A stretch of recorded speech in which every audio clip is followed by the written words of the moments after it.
Hey, what's up everyone? Today we are going to talk about the best runes Greatsword build. Now in the recent patch 1.09, they've increased the attribute scaling for colossal swords and the guard counter speed. Now with that all being said, let's talk about the first weapon you need to pick up, which can be found over here at Chamber outside the Plaza. Yet in order to reach this, we need to head over towards the impassable bridge over here.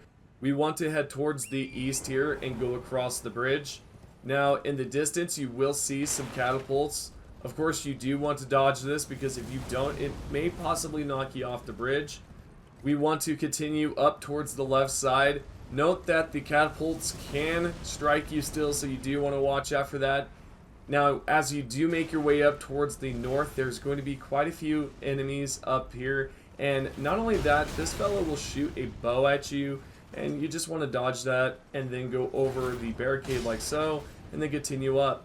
There's going to be a troll at the top left there, so do not stick around here for too long or you will be crushed a little bit. And yeah, you're going to probably end up dying completely because of the enemies that are around there as well. We are going to then head towards the right, continue towards the southeast. There's some bats here that, again, just don't stick around for it. Continue up and skip past this and then go up and you should see a ladder on the left side. We're going to take the ladder all the way up, and then eventually we do want to make our way towards the right side so we can skip past a good portion, and I'll explain exactly what I mean here. So once you are at the top, go down and then drop, and you should see that there's going to be a barrel there. There is a chance that you can jump on top of this without it breaking, and then you can then jump across. It's a great way to skip past a lot of this. If the beast becomes an issue for some reason, you can, of course, take the stairs up here and then jump around and then continue towards the east. That's at least what I would recommend if that becomes, again, an issue for you. What you will notice up here is going to be quite a few of these fellas here on their turrets, their flame turrets to be exact. And man, it is quite powerful. So just go around here towards the left. If you end up being hit with it, do not worry, just continuously roll around until you're around the fellas here.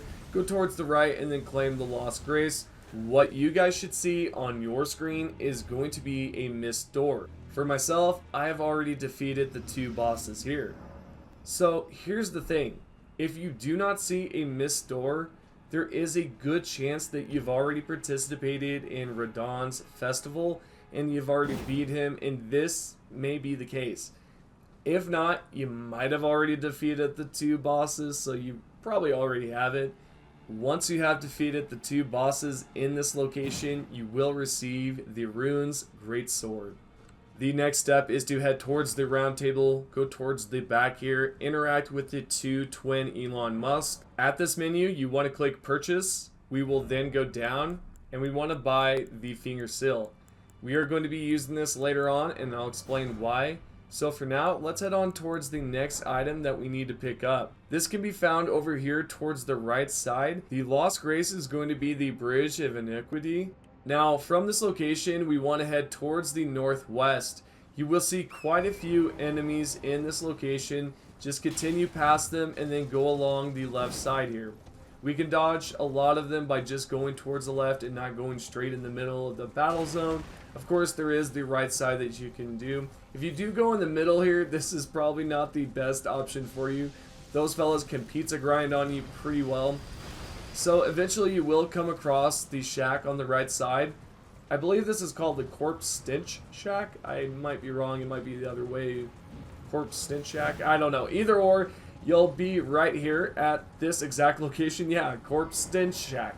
So you will pick up an item right here on this fella, and this will be the Golden Valve. Not to mention there's some doggos there on the side you want to avoid. Next up, we are going to talk about talismans. If you head over here towards Stillwater Cave, go inside towards the southeast here, there will be the entrance.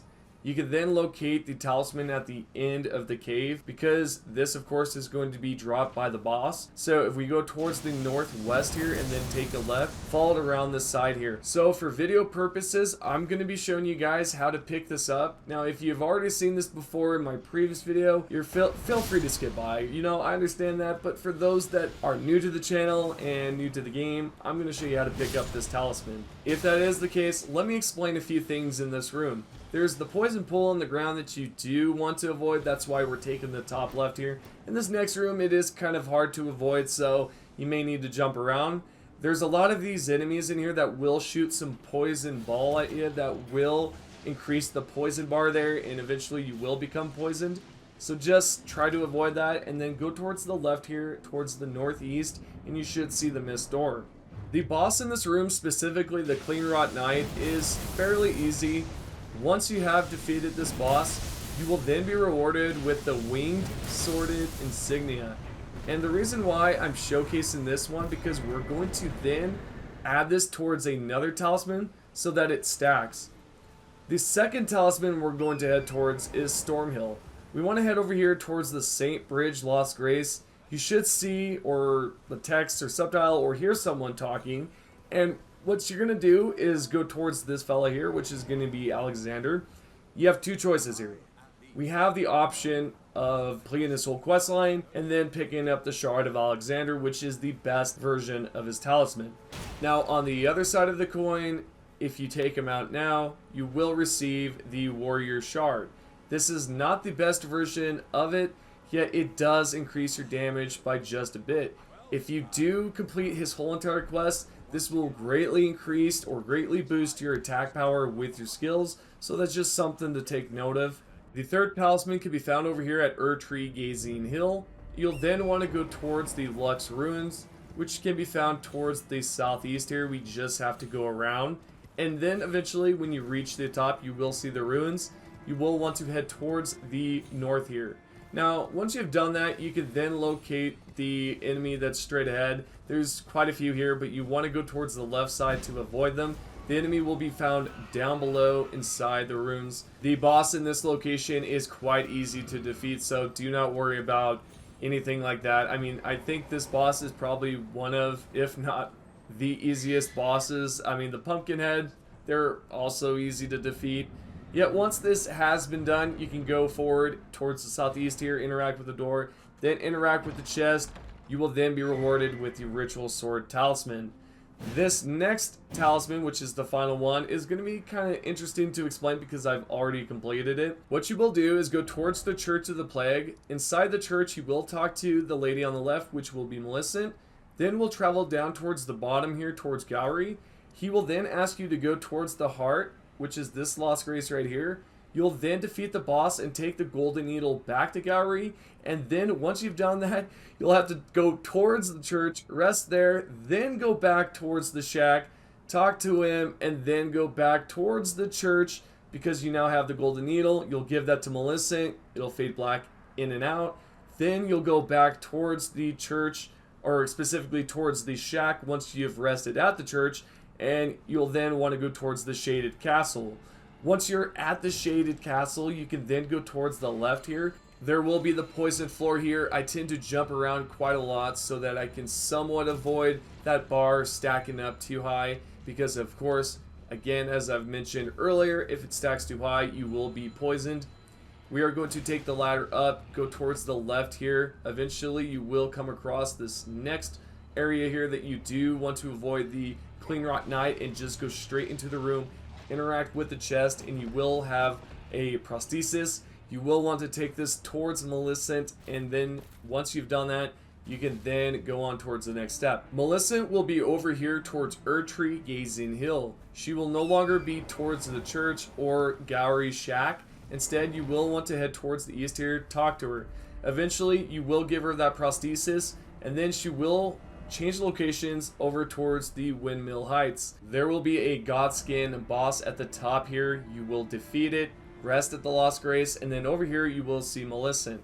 There's two options. Of course, you can complete the whole entire quest. This will give you the better version of the talisman, or you can defeat her now and stack that with the Winged Sworded Insignia. In the recent patch, I have talked about how Golden Vow does not affect other spells.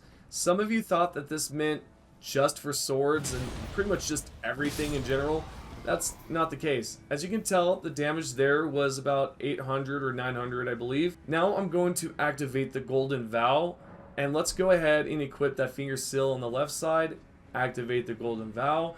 And then when I attack this fella here, you're going to see that the damage has increased up to the 1k. So this is absolutely a massive difference. I believe the issue right now is affecting skills and magic in general. Yet your normal attacks are fine and the damage will double. The talismans that we want to equip are going to be the Shard of Alexander or the Warrior Shard, whichever one you have.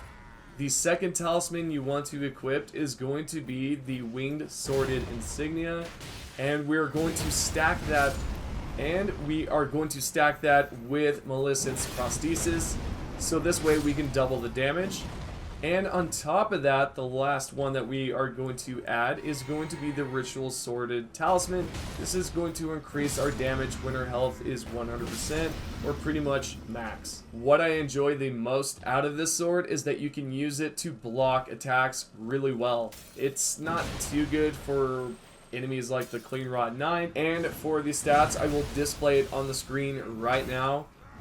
And for a lot of you this might be important, but for the sword, I upgraded about level 10. It does phenomenal damage at level 5, so you can absolutely just scale it up to that level 5. It does not need to be anything more than that. It does great damage by itself if it's not leveled up. So there you go, guys. I hope that you have enjoyed the video.